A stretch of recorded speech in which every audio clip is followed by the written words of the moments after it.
গোটা জমিনের মধ্যে সবচাইতে দামি জায়গার নাম হইল মক্কা আর মদিনা। সন্দেহ আছে না? সবচাইতে দামি জায়গার নাম মক্কা আর মদিনা। বলবেন কারণ কি? কারণ একটাই, কারণ আল্লাহ রাব্বুল আলামিন আসমান থেকে কোরআনে কারীম নাযিল করেছেন বাংলার জমিনে না, ইন্ডিয়ার জমিনে না, পাকিস্তানের জমিনে না, ভারতের জমিনে না। আল্লাহ রাব্বুল আলামিন এই কোরআন মক্কা আর মদিনায় নাযিল করেছেন।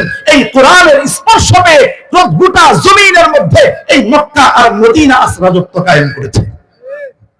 সবচাইতে দামি ভূমি। বছরে 365 রাত আসে।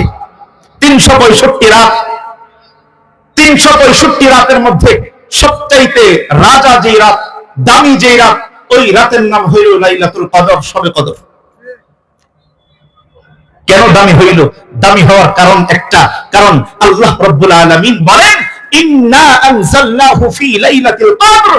ও দুনিয়ার ইমানদার, আমি এই কদরের রজনীতে আসমান থেকে একাধারে একসাথে তোমাদের জন্য কোরআনে কারীম নাযিল করেছি।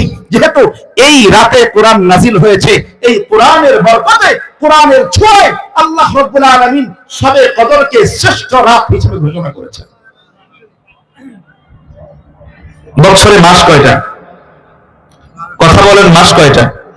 12টা। 12 মাসের মধ্যে শ্রেষ্ঠ মাস কোনটা? রমজানুল মুবারক। যদি বলেন কারণ কি? কারণ হইল শাহরু রমাদান উনজিলা ফীহিল কুরআন। আল্লাহ রাব্বুল আলামিন কোরআনে কারীমে ঘোষণা দিয়েছেন রমজান মাস এমন মাস যেই মাসের মধ্যে আল্লাহ কোরআন নাযিল করেছেন।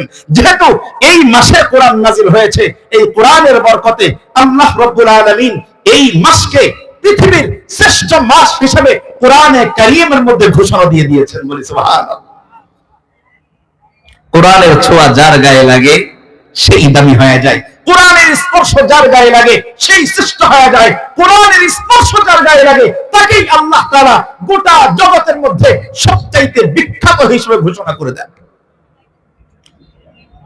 আমরা এখানে আসছি যেহেতু কোরআনের মহব্বতে, এজন্য আমাদের দামটাও আল্লাহ তাআলা এমন উচ্চাঙ্গে নিয়েছেন, এমন উঁচুতে নিয়েছেন, সরাসরি কোরআনের মহব্বতে, কোরআনের কারণে আল্লাহ তাআলা তার আশিকান, তার প্রেমিক, তার মহব্বতকারী বান্দা বান্দীদের নামের মধ্যে আমাদের নামটা যোগ করে ফেলেছেন। বলি সুবহানাল্লাহ।